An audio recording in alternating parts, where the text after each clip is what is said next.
Japan, 1868. The Tokugawa shogunate falls. The samurai, once warriors, now revolutionaries, restore the emperor to power. It is a triumph of idealism, of sacrifice, of courage. But revolutions rarely end where they begin.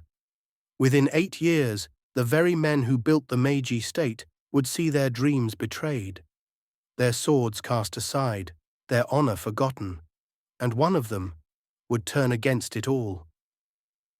His name was Maebara Issei, a hero of the Restoration, a scholar and a soldier. In 1876, he would lead a doomed uprising known as the Hagi Rebellion, the story of a man who rebelled against his own revolution.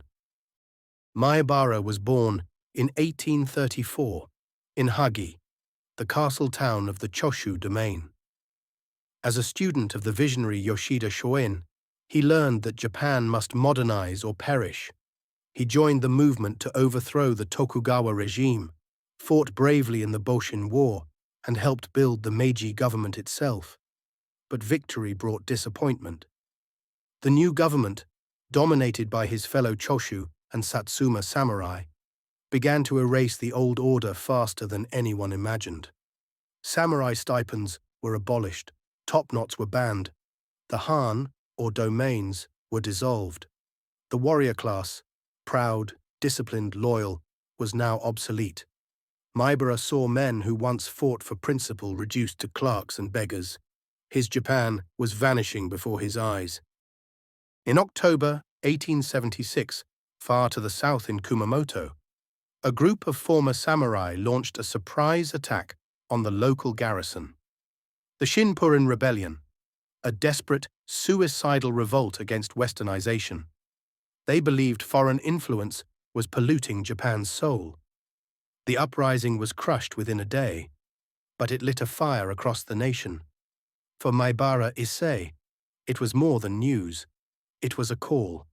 He began gathering old comrades, plotting his own rebellion in the shadows of Hagi Castle. Maebara's goal was not conquest, but symbolism. He wanted to seize Yamaguchi's government offices, rally other ex-samurai, and march to Tokyo. There, before the emperor himself, they would perform seppuku, a protest written in blood. But betrayal came swiftly. Government spies learned of the plan. Police fortified the town. The element of surprise, gone. Maebara, unwilling to abandon his followers, chose a new path, to march east along the Sea of Japan coast, gathering supporters, and die with honor on the road to the capital. They called themselves the Juntoku Army, named after a medieval emperor who resisted tyranny. Barely 200 men, most armed with swords and old rifles. They moved by night, through mountain roads and fishing villages. Some peasants offered rice or sake, others hid their children in fear. The government labeled them traitors. But to themselves, they were loyalists, preserving the spirit of the Restoration, not rebelling against it. Then came disaster. Their secret cache of gunpowder was found and dumped into the sea. Without ammunition, they could no longer fight effectively. Maebara pressed on anyway, hoping to reach a port and sail toward Kyoto. Storms blocked the way. Hunger set in. What began as a crusade for honor was turning into a march of ghosts. By early November, imperial troops closed in. Maebara and his men scattered into the mountains. Some committed seppuku, others were hunted down by police and militia. Maebara himself was captured in an inn near Uryu. When soldiers entered, he bowed politely and offered them tea. "I have nothing to hide," he said. He was taken back to Yamaguchi, tried, and sentenced to death. On December 3, 1876, the man who once fought for Japan's rebirth was executed by the nation he helped create.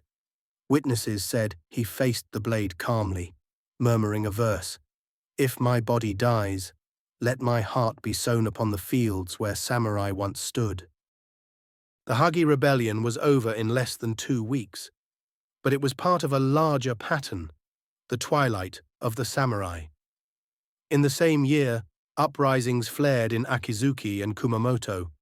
The following year, Saigo Takamori, the last samurai, would rise in Satsuma. Maebara's death marked the beginning of that end. Yet his rebellion was not madness.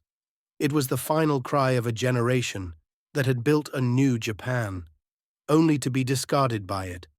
His tragedy was not in losing, but in realizing that the world he helped create had no place for men like him. History remembers Maebara Issei as a failed rebel, but his story is not about failure, it's about conviction. He fought for loyalty, integrity, and the spirit of an era that vanished too soon. The Hagi rebellion reminds us that revolutions do not end when the enemy falls. They continue within those who once believed. In Maebara's quiet defiance, we glimpse the cost of modernization, the heartbreak of progress. And in the empty silence of Hagi's hills, his voice still whispers, "Japan must change. But never forget who you are." If you enjoyed this journey into Japan's hidden past, don't forget to like, subscribe, and share.